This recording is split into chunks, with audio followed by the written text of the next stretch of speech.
இன்னைக்கு வரைக்குமே ஜான் ஆரோக்கியசாமி என்ன சொல்றாரோ, அது ஜான் என்ன ஜான் பண்ணலாம், ஸ்கிரிப்ட் ஏதாவது எழுதி கொடுக்குறீங்களா, அந்த ஸ்கிரிப்டுக்கு நான் அதை வீடியோ பண்ணணுமா, ஸ்கிரிப்டுக்கு நான் அதை கையெழுத்து பண்ணுமா, இன்னுமே அந்த மோட்ல தான் இருக்காரு. விஜய் திருந்துறதுக்கு தயாராகவே இல்லை. இன்னைக்கு அடுத்தபடியாக என்ன பண்ணிட்டாங்க, விஜய் வந்து வீடியோ கால் பேச ஆரம்பிச்சிட்டாரு. அதனால அப்படியே வரிசையா செய்தி வச்சு விஜய் பேச ஆரம்பிச்சிட்டாரு. தனுஷோட அம்மாட்ட பேசினாரு. விஜய் வந்து நான் விரைவில் வருகிறேன் என்று சொன்னார். உங்களுக்கான உதவிகளை நான் செய்கிறேன் என்று சொன்னார். உங்களுக்கு அண்ணனாக நிற்பேன் சொல்கிறார் அப்படின்னு சொல்லிட்டு படிச்சுட்டு வரும்போது ரொம்ப சுவாரஸ்யமாக இருந்தது.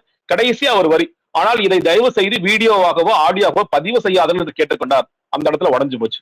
நீங்க என்னன்னா, நீங்க பொய் சொல்றதுக்கு முடிவு பண்ணிட்டீங்க. அதை வந்து அட்லீஸ்ட் வந்து ஒரு நம்புற மாதிரியாவது பொய் சொல்லுங்க. அந்த ஊடகங்களுக்கு, ஊடகங்கள் தான் சொல்ல மாட்டேன், அந்த பரப்புறாங்க இல்லையா, கட்சிக்குள்ள இருந்து இப்ப ஜான் ஆரோக்கியசாமி போன்ற ஆட்கள், இல்ல ஆதவ அர்ஜுனா போன்ற ஆட்கள் இந்த நியூஸ் எல்லாம் பரப்பி விடுறாங்கல்ல, அவங்கள்ட்ட நீங்க அட்லீஸ்ட் சோர்சஸ் சொல்லும் போதாவது கொஞ்சம் உண்மையா மக்கள் நம்புற மாதிரி சொல்லுங்க அப்படின்னு நம்ம சொல்ல வேண்டிய அவசியம் இருக்கிறதுனா, இந்த நேரத்துக்கு நீங்க அப்படி இருந்திருந்தா அந்த பாதிக்கப்பட்ட குடும்பமாவது நீங்க அவங்க மேபி அவங்க சொல்லி ஆமா சார் உண்மையிலே விஜய் கிட்ட பேசினாருன்னு சொல்லாத வரைக்கும் இது எல்லாமே பொய் செய்திகள் தான். இந்த செய்திகளை தொடர்ச்சியாக ஊடகங்கள் பரப்பிக் கொண்டே இருக்கிறார்கள். நான் இன்னுமே சொல்றேன், இந்த 41 உயிர்கள் போனதில் நம்ம மெயின் ஸ்ட்ரீம் மீடியாவுக்கு ஒரு முக்கியமான பங்கு இருக்கா, அந்த ரத்தக்கரை அவர்கள் கைகளிலும் படிந்திருக்கிற இடம் ஆம் என்றுதான் நான் சொல்வேன்.